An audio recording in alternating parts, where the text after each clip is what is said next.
죄에서 자유를 얻게 함은 보혈의 능력 주의 보혈 시험을 이기는 승리되니 참 놀라운 능력이로다.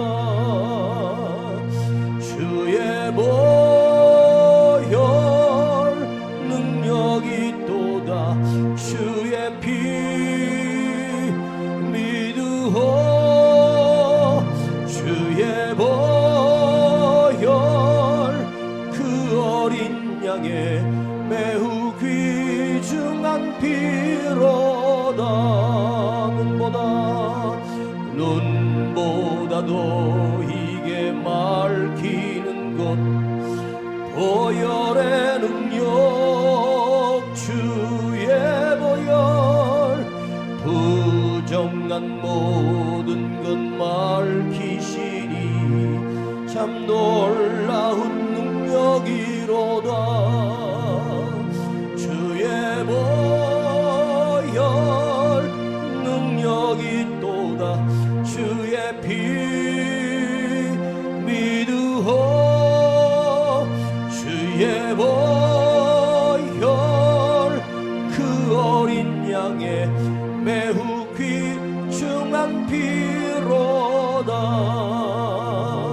주의 보혈 능력이 또다. 주의 피 믿으오. 주의 보혈 그 어린 양의 매우 귀중한 피로다.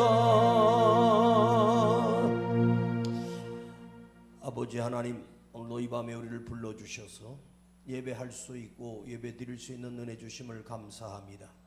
주님만의 홀로 존귀와 영광과 찬양을 받으시옵소서.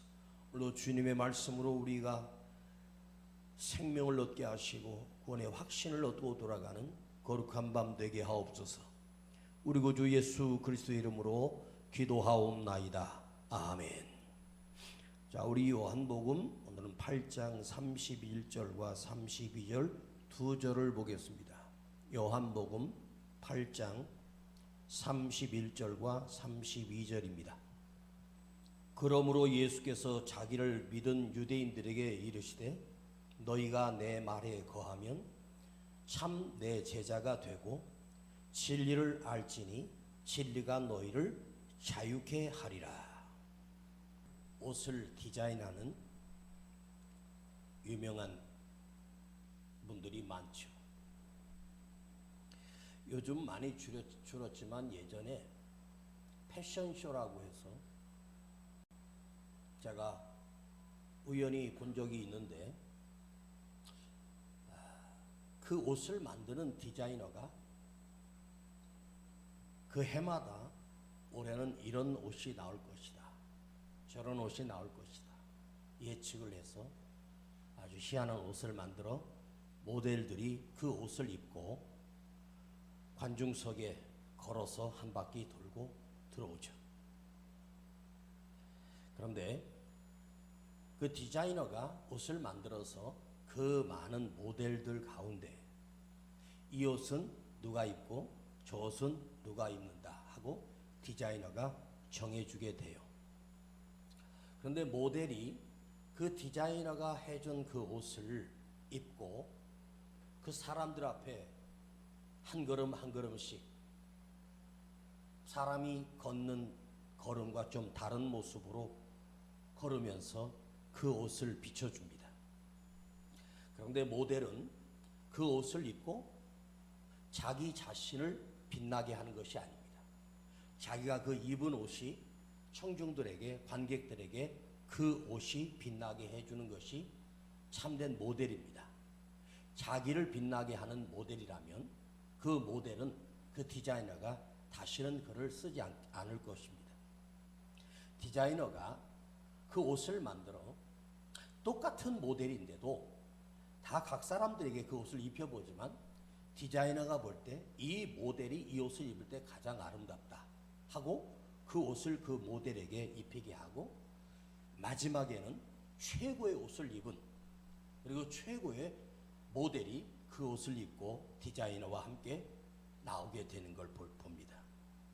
여러분들이 백화점에 가서 옷을 산다고 합시다. 옷을 산다고 할 때 그 옷을, 걸려있는 옷을 보고 이 옷을 사겠습니다 하는 사람이 없습니다. 이것을, 그 옷을, 그 백화점에는 그 옷을 입을 수 있는 공간이 있어서 그 옷을 입고 나와서 거울을 보고, 함께 간 사람들이나 옆에서 그 옷을 보고, 그 옷이 볼 때는 예쁜데 입어보니까 나랑 안 어울리는 옷이 있거든요. 입기 전에는 별로였는데 입어보니까 그 옷이 나에게 참 잘 어울리는 옷이 있거든요. 옷을 살 때 입어보지 않고 산다라고 하는 것은, 집에 와서 입어보니까 나하고 안 어울려서 가서 반품을 하거나 교환을 하게 되는 일보다, 입어보고 자기를 보고 누군가가 보게 하면서 나에게 잘 어울리는 잔을 보는 게 중요하겠죠. 자, 우리가 예수를 믿는다고 하는 것이 무엇일까? 저는 예수를 믿는다는 것은 예수로 나의 옷을 입힌다, 예수를 입는다.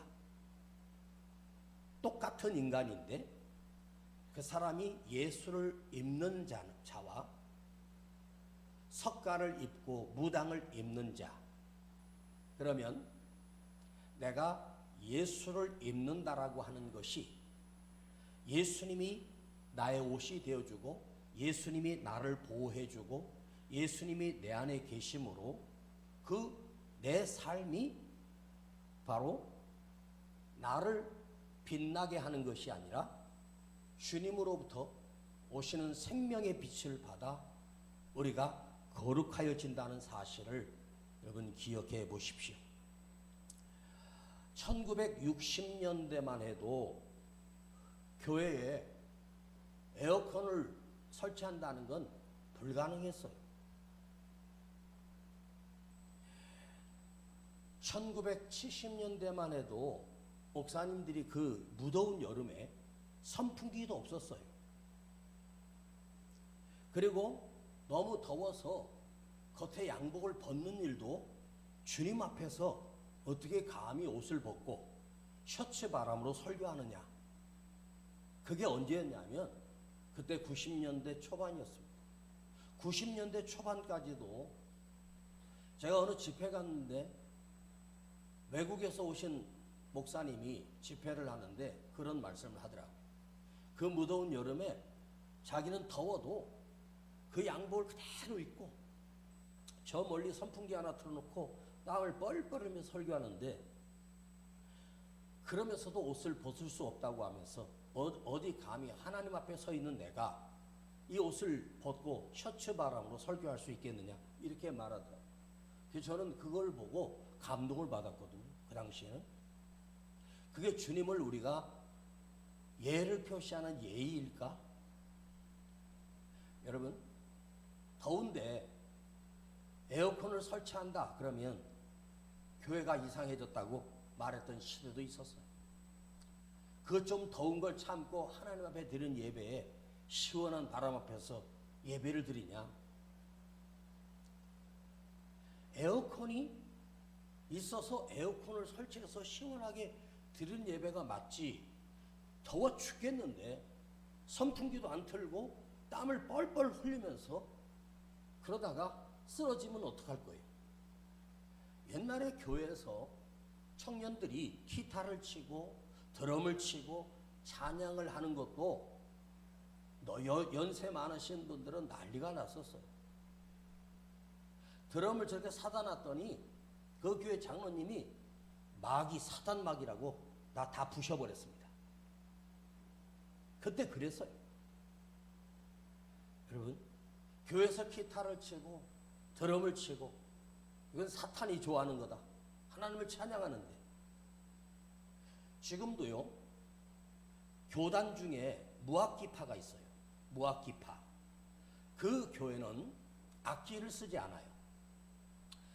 피아노도 뭐 어떤 것도 악기 자체를 쓰지 않고 그냥 노래를 부르는 거예요. 그냥 찬양을 하는 거예요. 그런 교회도 지금도 있어요. 자, 율법주의자라고 하는 말이 뭐가 무섭냐면 수천 년 동안 유대인들이 하나님이 주신 율법을 지키면서 자기들이 그 율법을 재해석하고 재해석해서 바리새인들은 자기들은 철저하게 율법을 지켰다고 생각합니다. 서기관들도 철저하게 율법을 지켰다고 생각합니다. 제사장들도 그 수많은 제사의 종류를 그대로 해서 하나님을 기쁘시게 했다고 하는데 하나님께서는 뭐라고 말씀하셨습니까? 너희가 드리는 그 제사가 역겹다. 너희들은 이 성전에 밟고 아무것도 얻지 못한 채 간다고 하나님이 선지자들을 통해서 책망하셨어요. 율법주의자라고 하는 게 얼마나 무섭냐. 우리가 종교인이 돼버리면 그때부터 문제가 생기는 거예요.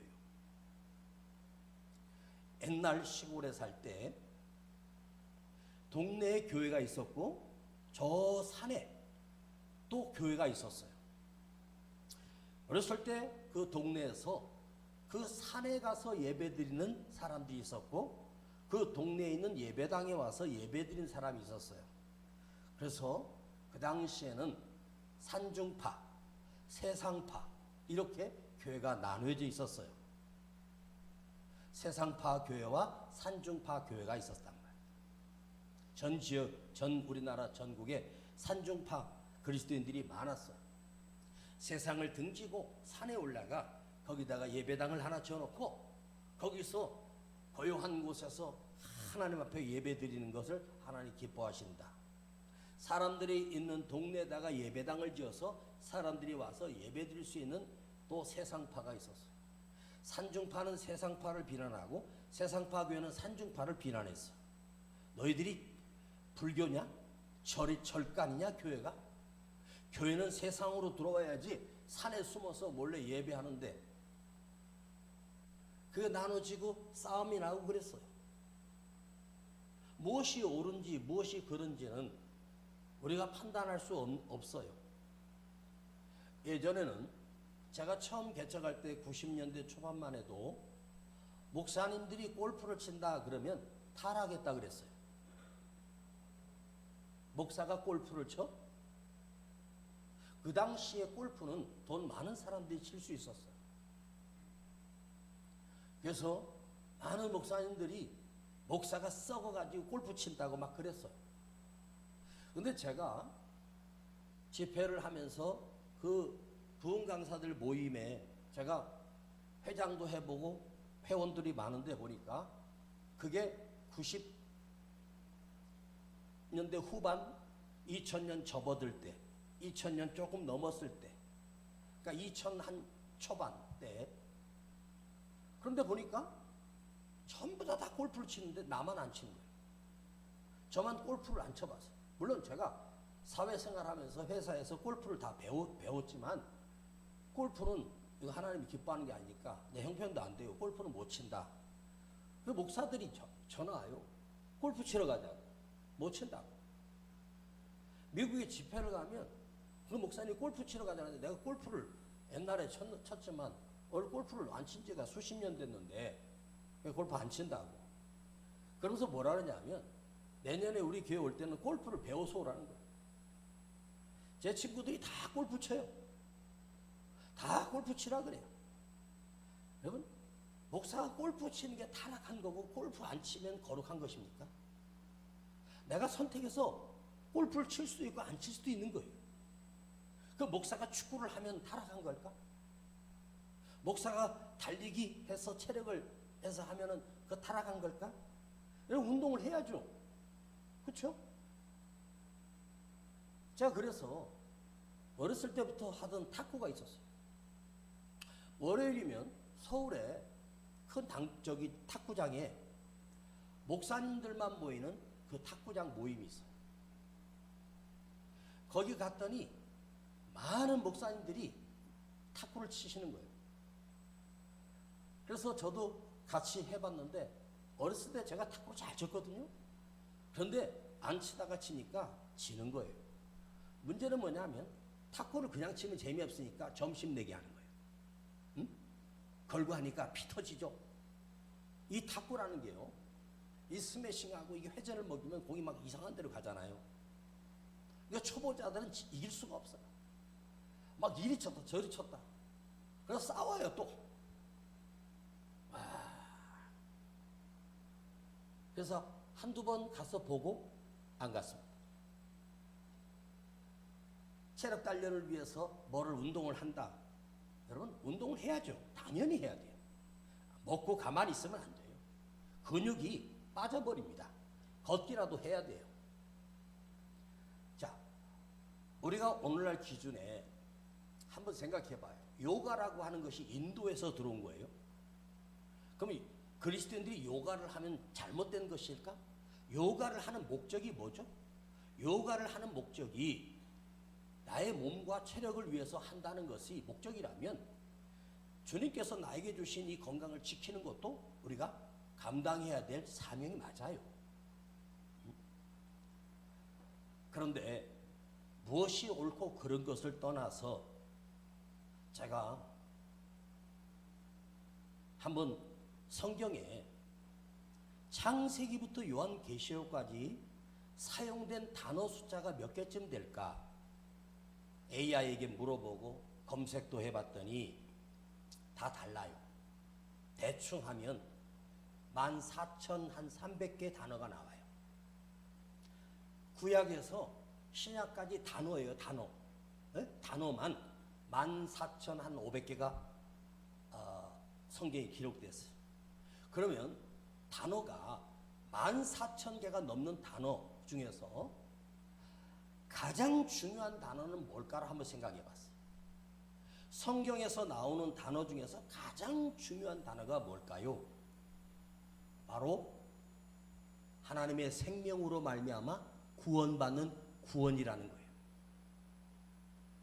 영생의 말씀, 구원의 말씀. 만일 성경에 구원이라는 단어가 없다면 이건 소설일 수도 있고 역사책일 수도 있고요. 인간이 쓴 아무리 대작이라고 해도 거기에 구원이라고 하는 단어가 있다고 해도 그 글은 인간을 구원할 수가 없어요. 왜 성경입니까? 하나님이 쓰신 책이기 때문에 성경이에요. 그래서 성경에 가장 중요한 단어를 하나를 선택하면 바로 영원한 생명을 얻는 구원 빼고는 이거보다 더 중요한 단어는 없어요. 구원을 이루기 위하여 모든 단어가 필요했고 모든 단어를 거기다가 사용한 것뿐이에요. 여기에 생명을 빼고 나면 주님이 내가 곧 길이요 진리요 생명이니 나로 말미암지 않고는 나를 통하지 않고는 아버지께로 갈 자가 없다고 하셨어요. 이것은 예수님이 오직 생명의 길이요 구원의 길이라는 거예요. 왜 예수님이 이 땅에 오셨습니까? 우리를 구원하시기 위하여, 죄 가운데서 구원하시기 위하여. 제가 어릴 때 다니던 교회에 이 기둥이 있는데 저쪽에서 본 이 기둥 저쪽 면에다가 몇 년 동안 붙였던 성경 구절이 하나 있었어요. 진리를 알지니 진리가 너희를 자유케 하리라. 이제 12살 된 제가 저게 무슨 말일까? 계속 그걸 읽으면서 진리를 알지니 진리가 너희를 자유케 하리라. 제 어린 생각에는 그게 무슨 말인지 몰랐어요. 이제 와서 진리를 알지니 진리가 너희를 자유케 하리라. 이것이 조금 깨달아지기 시작합니다. 그러면 구원이라고 하는 이 단어가 가장 중요한 단어예요. 그러면 구원을 주신다는 이 말씀은 구원이 뭘까요? 바로 자유예요. 진리를 알지니 진리가 너를 자유케 하리라. 자유예요. 하나님께서는 우리를 자유를 주셔서 만드시고 창조하셨어요. 주님이 우리를 구원하시는 목적이 뭐죠? 영원한 자유를 주시기 위함이에요. 어떤 자유입니까? 주님께서 우리에게 주시는 자유가 무엇일까? 바로 첫 번째로는 죽음으로부터 우리를 구원해내신 자유입니다. 예수를 믿는다는 것은 죽어도 살겠고 영원히 죽지 않는다고 성경은 말하고 있어요. 죄인은 죄값으로 반드시 죽어야 되는데 예수 그리스도를 통하여 우리의 죄를 사하여 주셨고 우리에게 영원한 생명을 주시는, 죽음을 벗어난 영생의 자유를 주셨어요. 영원한 생명의 자유를 주셨어요. 그래서 예수를 믿는 그리스도인은 죽음이 없습니다. 여러분이 예수를 정말로 믿는다면 여러분에게는 진짜 자유가 주어집니다. 영원한 자유입니다. 이 세상에 오늘도 침상에 누워 임종을 기다리는 사람들이 수없이 많고 지금도 수많은 사람들이 이 땅에서 죽어가고 있습니다. 거기 누워서 죽음을 맞이하는 사람 치고 한 사람이라도 죽고 싶은 사람은 없을 거예요. 더 살고 싶을 거예요. 하루를 더 살고 싶을 거예요. 왜? 인간은요 1000년을 살아도 더 살고 싶은 거예요. 그런데 죽음 앞에 인간은 허물어지고 썩음을 당하고 끝납니다. 그러니 내 생명이 한도가 있으니 그건 죽음 앞에서 죽음을 향해 달려가니까 죽음이라고 하는 감옥이 우리를 자유를 빼앗아 버렸어요. 그런데 예수님이 오셔서 구원해 주심으로 인하여 우리에게 죽음을 벗어난 생명의 자유를 주셨단 말이에요. 우리가 어떻게 자유를 얻어요? 생명의 말씀을 믿음으로 말미암아 구원 얻게 되는 자유를 주셨단 말이에요. 그러니까 우리가 예수를 진짜로 믿는 사람은 나의 죽음은 죽음으로 끝나는 것이 아니라 영원한 생명의 자유를 누리게 되는 시작입니다. 우리의 죽음은 죽음으로 끝나는 것이 아니라 하나님의 부르심이에요. 하나님이 영원한 생명을 주시려고 나를 불러주시는 거예요. 두 번째로 구원은 율법에서 해방되는 자유입니다. 수천 년 동안 율법을 왜곡하고 율법대로 살았던 그 사람들은 예수님이 오셨지만 자기들이 율법으로 살았기 때문에 교만해서 하나님을 잊어버렸고 예수님을 인정하지 않았고 예수를 십자가에 못 박기 위해서 그들은 평생을 노력하다가 결국은 예수를 십자가에 못 박아 죽입니다. 근데 내가 못 박아 죽인 예수가 나를 구원할 거라는 생각을 전혀 하지 않았어요. 왜? 율법을 지키면 다라고 착각한 거예요. 한번 생각해 봅시다. 성경의 신명기나 또 출애굽기나 또 민수기에 나오는 수많은 하나님이 모세를 통해서 주신 그 율법을 우리가 철저하게 지키면 구원받을 수 있을까요? 율법대로 살 수 있을까요? 인간이 그 율법을 다 지킬 수 있을까요? 불가능해요. 율법을 지킬 수가 없어요. 그런데 유대인들은 율법에 얽매여서 율법을 지킨다고 착각하고 있는 거예요. 근데 주님께서 오셔서 이렇게 말씀하시죠. 내가 율법이나 선지자나 폐하러 온 것이 아니야. 온전케 하기 위하여 왔다고 말씀하셨어요. 마태복음 5장에 나와요. 주님이 오신 것은 율법을 완성하기 위하여, 율법의 주인 되신 주님께서 그 율법으로 말미암아 너희가 구원받을 수 없다는 것을 아시고 너희를 죄에서 해방시키기 위하여 내가 왔다. 율법에서 자유한다. 우리는 예수를 믿으면서 뭐를 깨달아야 되냐면 내가 거룩하게 산다고 해서 거룩하게 살 수도 없고 내가 진실하게 산다고 해서 진실하게 살 수가 없어요. 이걸 우리가 알아야 돼요. 그래서 구원이라고 하는 것에 붙는 단어가 뭐냐? 은혜란 말이에요. 은혜로 말미암아 내가 구원받는 것이지 내가 의로 구원받는 게 없어.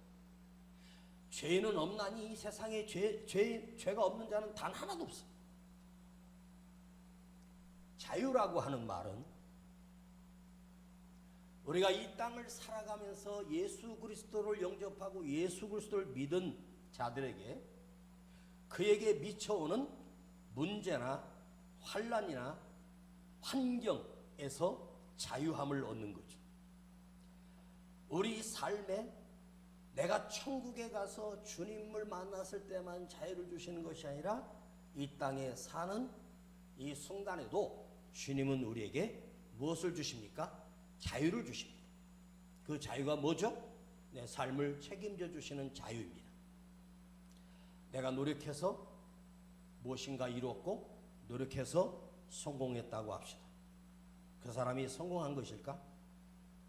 그 사람은 성공한 것이 아니에요. 그는 성공의 노예로 살았고 돈의 노예로 살았고 명예의 노예로 살다가 그는 죽습니다. 자유는 시간으로 몇 년만 자유하는 것이 아닙니다. 영원해야 자유입니다. 요셉이 감옥에 3년, 노예 10년, 13년의 노예와 감옥 생활을 했어요. 요셉의 인생은 비참했어요. 그런데 왜 요셉은 그 노예와 감옥의 생활을 이겨낼 수 있었을까요? 하나님이 그 안에 심어주신 자유가 있었기 때문에. 그 곁에 나의 하나님이 계셨습니다. 여러분 삶에 주님이 함께 하시면 내가 어떤 상황이도 나는 자유함을 얻은 거예요. 자유가 뭘까요? 지금 우리가 살아가는 이 대한민국이 자유로운 나라일까요? 자유로운 나라가 아니에요. 경찰서에서 벌금 내라고 딱지가 날라왔는데 비싼 건 아닌데 한 4만 원짜리 딱지가 하나 날라왔어요.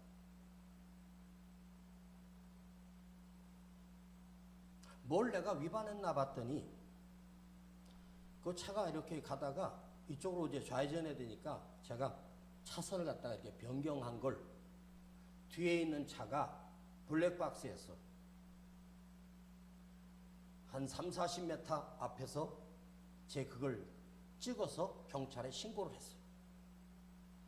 보니까 좌회전을 했으면 차선을 바꿀 때 깜빡이를 안 켰다고 그걸 블랙박스 영상을 경찰에다 신고해서 벌금이 날라왔어요.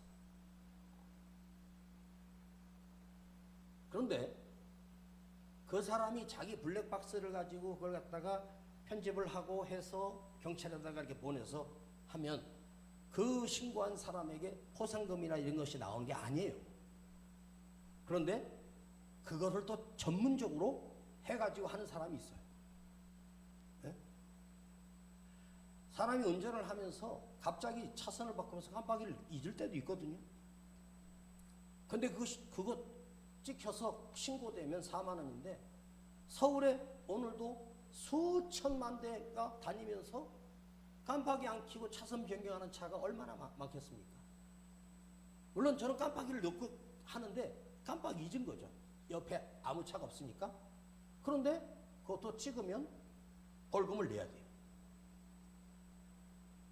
경찰서 가서 아무리 항의해봐야 소용없어요. 지금요, 대한민국에 전 세계에다가 갚아야 될 이 대한민국의 부채, 빚이 얼마 정도 되는지 아십니까?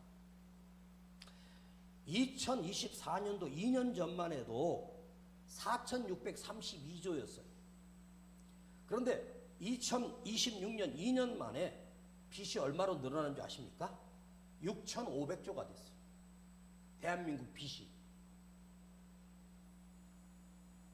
2년 동안 빚이 생각해 보세요. 4,600조가 6,500조가 됐으니 2,000조가 늘어난 거예요. 이게 말이 돼요? 2년 만에? 그러면 이대로 가면 앞으로 2년 뒤에는 우리나라 빚이 경이 돼요. 경. 와, 1년 동안 대한민국이 이렇게 성장하고 수출하는 나라고 성공한 나라 하는데 빚으로 사는 나라예요.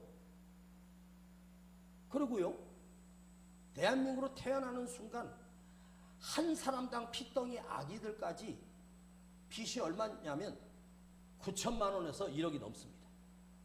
지금 빚이 그래요. 자, 우리가 어렵게 사는 사람들 정부에서 막 주는 건 좋아요. 그런데 막 돈을 뿌려서 한 며칠 동안 장사도 잘 될 수도 있겠죠.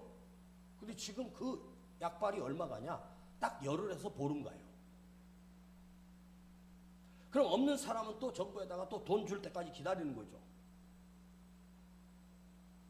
언제 빚을 땡겨다가 그 빚에 또 채권을 해서 또 하고, 그러면 어떻게 되겠습니까? 지금 우리는 자유주의에 산다고 하지만 자유가 아니에요. 그건 자유가 아니에요. 빚이 늘어간다는 얘기는 망해가고 있다는 말이거든. 그 빚은요, 반드시 그 나라가 갚아야 돼요. 안 갚으면 우리나라가 파산되면요, 남미들이 다 파산한 이유가 뭐냐? 빚이 너무 많아서 파산당한 거예요. 이건 세상에 태어나서 내가 원치 않는 빚을 지고 사는데, 개인 빚도 힘든데 나라 부채를 이걸 누가 갚아주겠어요? 대통령이 갚겠습니까? 국회의원들이 갚겠습니까? 우리 젊은 애들이 갚아야 돼. 나중에 점점 빚은 늘어나는 거예요. 이런 빚더미를 이고 살고 있고요. 우리는 같은 땅에 철책산 하나 거놓고 저 위에 핵무기 들고 있는 북한이 있어요. 만약에 여러분 이게 전쟁이 나면요, 핵폭탄을 떨어뜨리면 다 죽어요. 그런 위험을 갖고 사는 대한민국이고 우리가 살고 있는 삶이에요. 지금 다른 나라에 전쟁하는 게 우리 국영이지만, 그게 만일 우리나라에서 전쟁이 일어났다고 생각합시다. 수돗물도 안 나와, 전기도 안 되나, 핸드폰도 못 써, 아무것도 못 해, 차도 못 다녀. 내가 마음대로 걸어 다닐 수 있고 내가 무엇이든지 할 수 있다고 하지만 우리는 매일매일 걱정하고 두려워하고 살고 있어요. 그러니까 우리는 자유 안에서 사는 게 아니에요. 우리는 죽기 위하여 죄 저주로 인하여 죽음을 향해 달려가던 우리에게 주님께서 오셔서 우리에게 구원이라고 하는 영원한 생명을 주셨어요. 그것이 진짜 자유란 말이에요. 내 마음대로 할 수 있는 게 아니에요. 사도 바울이 로마에 가서 감옥에 갇혀있는 시간을 7에서 8년 정도 보고 있습니다. 그리고 결국 거기서 감옥에서 목배임을 당해서 죽습니다. 바울은 로마에 복음을 전하러 갔어요. 그러나 감옥에 갇혀서 잠깐 나온 게 한 1, 2년 정도밖에 안 돼요. 그러면 사도 바울은 그 감옥에 갇혀서 죽었습니다. 그럼 바울이 로마 감옥에서 갇혀있다가 죽음을 당했다. 그는 비참하게 억눌려서 있다가 죽었다. 그런데 사도 바울이 그 감옥에서 쓴 편지를 보세요. 예수 안에서 자유를 누리고 있었어요. 기쁨이 넘치고 있었어요.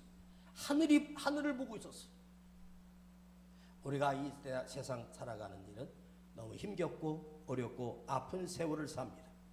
그럼에도 불구하고 여러분, 우리는 예수를 믿을 때 예수님이 우리를 구원하시는 그 자유는 한순간의 자유가 아니라 영원한 자유입니다. 죄에서부터 자유. 이 자유가 우리에게 주어졌다는 사실을 알고 우리는 진리를 알지니 진리가 너희를 자유케 하리라. 자, 오늘 성경을 보시겠습니다. 31절에 하반절에 보면 너희가 내 말에 거하면 참 내 제자가 되고, 내 말에 거하면 예수님의 말씀 안에 살면 참 내 제자가 되고, 예수님의 말씀은 무엇입니까? 진리예요. 진리를 알지니 진리가 너희를 자유케 하리라. 여러분, 우리를 자유케 하는 것은 우리가 가진 재산도 아니요 건강이 아니에요. 우리를 정말로 자유케 할 것은 진리예요. 그 진리가 나를 살리는 복음이요 능력입니다. 예수 잘 믿고 예수의 말씀이 내 안에서 거하고 주님이 내 삶을 책임져 주심을 믿으며 죄에서 자유를 얻는 그런 삶을 우리 모두가 사십시다. 아버지 하나님, 우리가 자유의 땅에서 사는 것처럼 보이지만 억눌림과 불안과 두려움 속에 떨며 우리는 자유를 누리고 살지 못합니다. 이 자유는 세상이 주는 것이 아니라 우리 주님이 주시는 참된 자유입니다.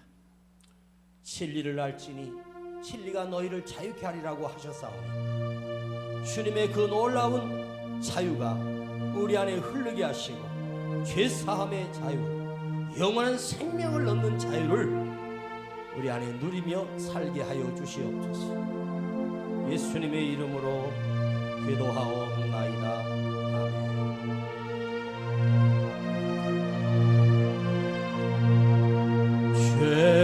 죄에서 자유를 얻게 함은 보혈의 능력, 주의 보혈, 시험을 이기는 승리되니 참 놀라운 능력이로다. 죄에서 자유를 얻게 함은 보혈의 능력, 주의 보혈, 시험을 이기는 승리되니 참 놀라운 능력이로다. 주의 보혈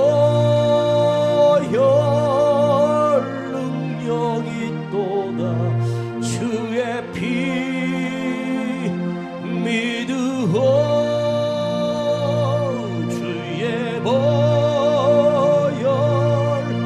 그 어린 양의 매우 귀중한 피로다. 진리 되신 예수님을 내가 믿기 원합니다. 주님이 주시는 참된 자유를 우리가 누리게 하여 주시옵소서. 주님만이 나를 자유케 하시고 죄에서 해방되게 하시고 두려움에서 해방시키는 주님만이 나를 구원하실 수 있는 생명의 주인이십니다. 그래서 예수 안에서 참된 자유를 누리게 하여 주시옵소서. 우리 주여 부르고 기도합니다. 주여.